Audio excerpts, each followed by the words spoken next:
From a critical inflation number in the US to mounting tensions between Washington and Beijing.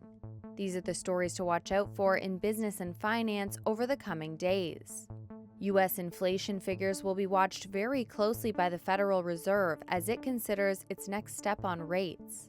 The central bank held fire at its last meeting, but minutes showed a majority of policymakers still firmly expect to do more hikes. Tech makers will be watching for any new tit-for-tat over U.S.-China trade. Beijing has moved to control exports of key metals used in chip making. Media reports suggest Washington could fire back with more controls on cloud computing services. Global security will be on the agenda at a NATO summit in Brussels from Tuesday. Top of the to-do list is ironing out the last obstacles to Swedish membership.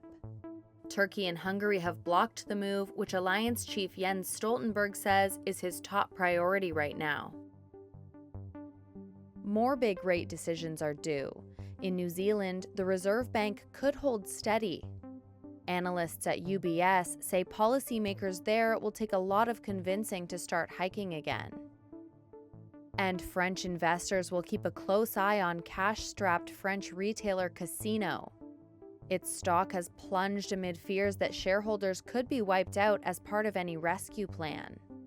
Management and mediators have set a July 27th deadline for finding a restructuring agreement.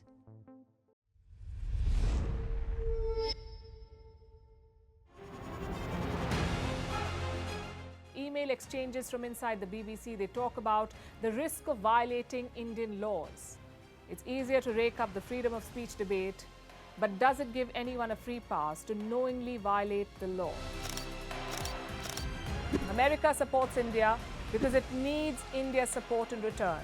And India is working with the US because it suits India's interests. This is how geopolitics works. Last night, he diffused a crisis with his defense minister. But today, Netanyahu was confronted with a new problem. His cabinet seems to have rebelled against him.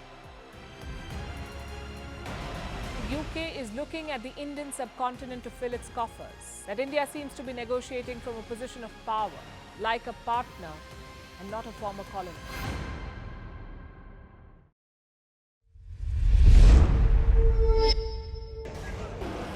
And there they go.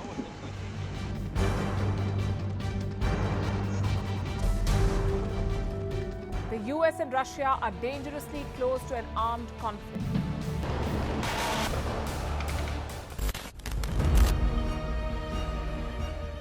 This year, 2023, New Delhi will be the capital of global diplomacy. For a country as diverse as ours, with 88% of the population illiterate, it was a very big deal to write a constitution, and that too, the world's largest. Meanwhile, if we may, here's a Republic Day gift from India for the BBC. A list of suggestions for the BBC for their upcoming documentaries. Number 1, the Kohinoor and the colonial loot. Number 2, an outdated monarchy and unhealthy obsession with the royals. Number 3, racism in 2023. We're waiting.